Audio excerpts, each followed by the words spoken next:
Hello everyone, मैं हूं वैभव। आज हम लोग स्टार्ट कर रहे हैं हमारा सेक्शन बी। जैसे हमने लास्ट वीडियो में हमारा सेक्शन ए कवर किया था, इस तरीके से हम लोग नेक्स्ट वीडियो में सेक्शन सी और फिर सेक्शन डी कवर कर रहे हैं। तो लेट्स स्टार्ट। ओके, तो हमारा फर्स्ट क्वेश्चन है, अ shiny brown colour element x on heating in the air becomes black colour. Name the element and the black colour compound. Okay, हमारा जो एलिमेंट है वो किस कलर का है? ब्राउन। हमारे पास ब्राउन कलर का कौन सा एलिमेंट होता है? Yes, that's the copper. जब वो हमारे ऑक्सीजन के साथ रिएक्ट करता है कॉपर, तब क्या फॉर्म करता है? Copper oxide, that is black colour. हमारा एलिमेंट एक्स जो हुआ वो क्या है? हमारा कॉपर। और हमारा जो ब्लैक कलर कंपाउंड है दैट इज कॉपर ऑक्साइड। देख लेते एक बार। तो हमारा ब्लैक एक्स कंपाउंड कौन सा है? That is copper. और हमारा जो ब्लैक कलर का कंपाउंड है वो क्या है? Copper oxide. तो इसकी रिएक्शन क्या होगी?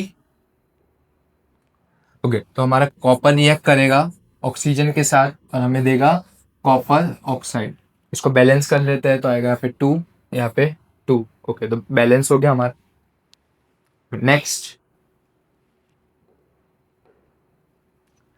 Give reason platinum and gold and silver are used to make jewellery.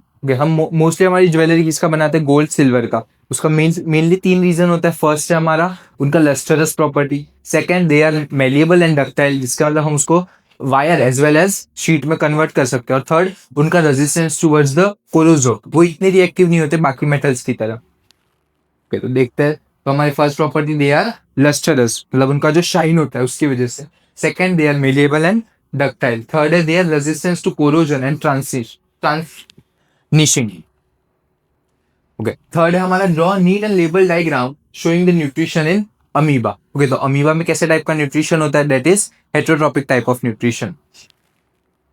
Okay, तो इसका पहला है हमारा अमीबा है, हमारा फूड पार्टिकल है, तो वो एक फिंगर लाइक प्रोजेक्शन प्रोड्यूस करता है, दैट इज स्यूडोपोडिया। उसके थ्रू वो जो हमारा फूड पार्टिकल है उसको इन्फ्लक करता है, उसको एक फूड वैक्यूल क्रिएट करता है। फिर वो फूड वैक्यूल के थ्रू उसको अपने अंदर इंजेस्ट करने के बाद उसका जो भी न्यूट्रिशन है वो एब्जॉर्ब करता है और बाद में उसको एक्सक्रीट आउट कर देता है। तो उसके स्टेप्स में हम लिख सकते हैं, injection, amoeba uses finger like projection called pseudopodia, surrounded and engulf the food particle. Second है हमारा डाइजेशन, जिसमें वो फूड पार्टिकल को अंदर अपने अंदर एब्जॉर्ब करता है, उसके अंदर से जो भी न्यूट्रिशन है वो एब्जॉर्ब कर लेता है। थर्ड है एब्जॉर्प्शन, न्यूट्रिशन को डाइजेस्ट करना। फोर्थ है हमारा एसिमिलेशन और लास्ट है हमारा डिजेशन। ओके, नेक्स्ट क्वेश्चन है, observe the following diagram, name the type of reproduction, name the organism.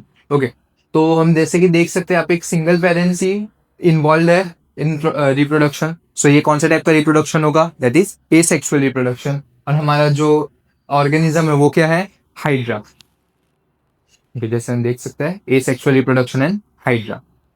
Next, What is called an unisexual flower? Write its example. Okay, unisexual flower का मतलब क्या? ऐसे flowers या तो जिनके पास सिर्फ एक टाइप ऑफ रिप्रोडक्टिव ऑर्गन होता है, या तो मेल या तो female. Okay, unisexual flower is a flower that contains only one reproductive organ, either semen or carpellus, but not both. उसमें मेल फ्लावर हो सकते हैं तो फीमेल फ्लावर हो सकते हैं। एग्जाम्पल है हमारे पास papaya, watermelon, cucumber and corn.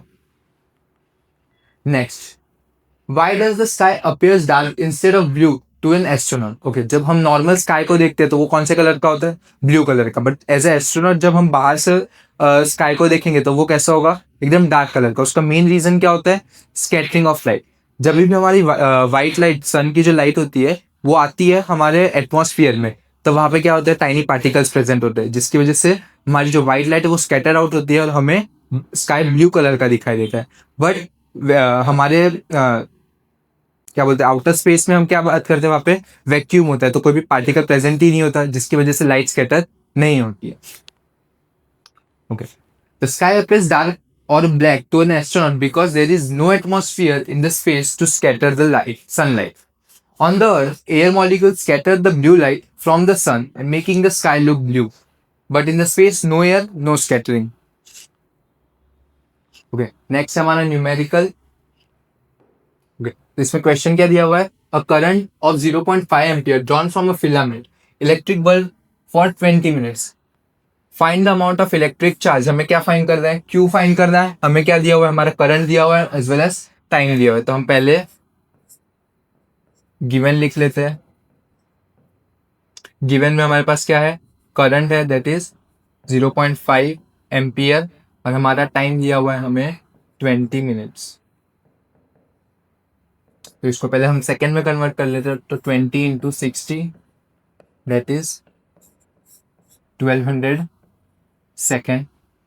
अब हमें पूछा क्या है इलेक्ट्रिक चार्ज, तो electric charge Q equals to I into T. So electric current 0.5 into 1200, so it will be our 600 coulomb. This will be our final answer. Okay, next question is use the data from the given below, answer the following questions. Okay, तो हमारा first question है which among the iron and mercury is the better conductor. Okay, तो better conductor कौन होगा, जिसकी resistivity कम होगी। तो iron and mercury में हम अगर देखें तो किसकी कंडक्टिविटी किसकी रेजिस्टिविटी ज्यादा है, तो मर्क्यूरी की रेजिस्टिविटी ज्यादा है, तो हमारा बेस्ट कंडक्टर कौन होगा, iron.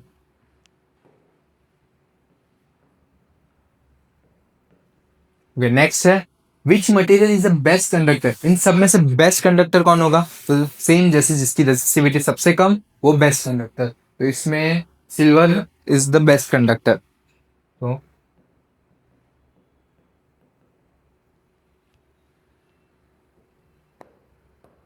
Okay, next explain solenoid. तो सोलेनॉइड क्या होता है, जब हम वायर को हेलिकल शेप में वाउंड करते हैं और उसमें से इलेक्ट्रिक करंट पास करते हैं, तब क्या होता है, वो एक बार मैग्नेट की तरह बिहेव करने लगता है, तो हम उसको उसको हम सोलेनॉइड कहते हैं। Okay, a solenoid is a long coil of wire wounded in the shape of helix. When an electric current passes through it, the solenoid produces a magnetic field similar to the bar magnet. अब solenoid का diagram देख लेते हैं। तो ये हमारा helical shape में हमने वायर को वाउंड किया हुआ है। जब हम इसमें इलेक्ट्रिक करंट देते हैं तब ये क्या करता है, एक इलेक्ट्रिक फील्ड प्रोड्यूस करता है जो सेम होती है किसके, बार मैग्नेट के। एकदम यहाँ पे एकदम ज्यादा कॉन्सेंट्रेटेड और यहाँ पे बहुत कम।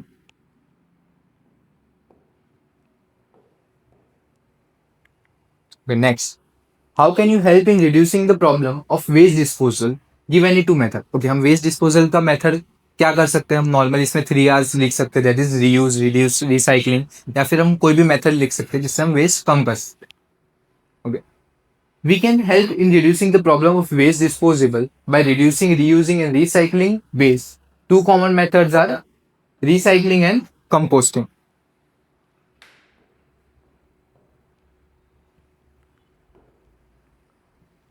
How can you help in classify the following ecosystem into natural, artificial ecosystems.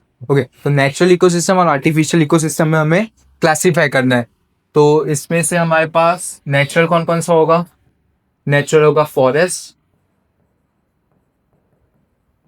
और हमारा सी, और आर्टिफिशियल में क्या होगा, गार्डन और एक्वेरियम।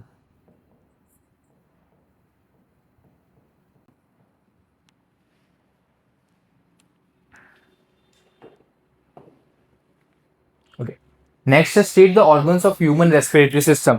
तो ह्यूमन रेस्पिरेटरी सिस्टम अगर हम देखें तो हमारा नेजल कैविटी से चालू होके हमारे लंग्स तक जाता है। हम इसमें सारे एक बार ऑर्गन्स देख लेते हैं। ओके, तो हमारा पहला स्टार्ट होता है नेजल कैविटी, फिर हमारा थ्रोट दैट इज फेरेंक्स, फिर हमारा voice box that is larynx, फिर हमारी wind pipe that is trachea, फिर ब्रोंची, ब्रोंक्योलिस, एल्वियोलाई, लंग्स, और लास्ट में हमारे पास डायफ्राम। इनके जो भी फंक्शंस है, जैसे कि नोज का फंक्शन क्या होता है, वो एयर को फिल्टर करता है।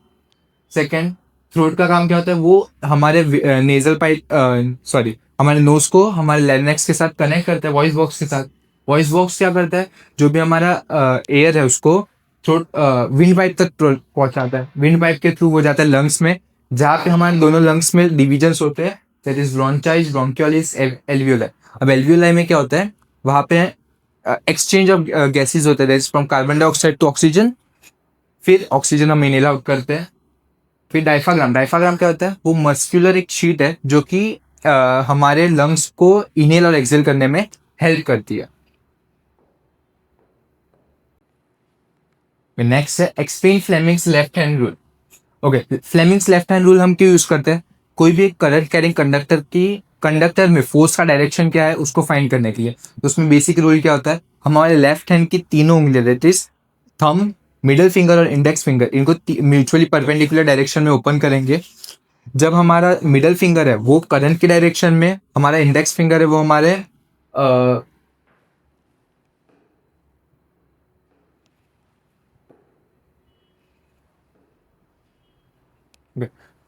जो हमारा मिडिल फिंगर है वो करंट की डायरेक्शन में, हमारा इंडेक्स फिंगर है वो हमारा जो इंडेक्स फिंगर है वो मैग्नेटिक फील्ड के डायरेक्शन में हम ओपन करेंगे। तो जो हमारा थंब है वो हमें किसकी डायरेक्शन बताएगा, वो हमें फोर्स की डायरेक्शन बताएगा। ओके, जैसे कि हमने देखा कि थंब हमारा मोशन ऑफ द फोर्स बताएगा, हमारे इंडेक्स फिंगर हमें मैग्नेटिक फील्ड और हमारा मिडिल फिंगर हमें इलेक्ट्रिक करंट का डायरेक्शन बताएगा। ओके, ये उसकी स्टेटमेंट है। Fleming's left hand rule is used to find the direction of force experienced by the current carrying conductor placed in the magnetic field। तो ये तीनों फिंगर्स के बारे में बताया कि हमारी जो इंडेक्स फिंगर है वो magnetic field, middle finger current और थंब हमारा मोशन ऑफ द फोर्स का डायरेक्शन बताएंगे। Okay, thank you. Next video में हम मिलते हैं जिसमें हम सेक्शन सी कवर करेंगे। पढ़ते रहिए।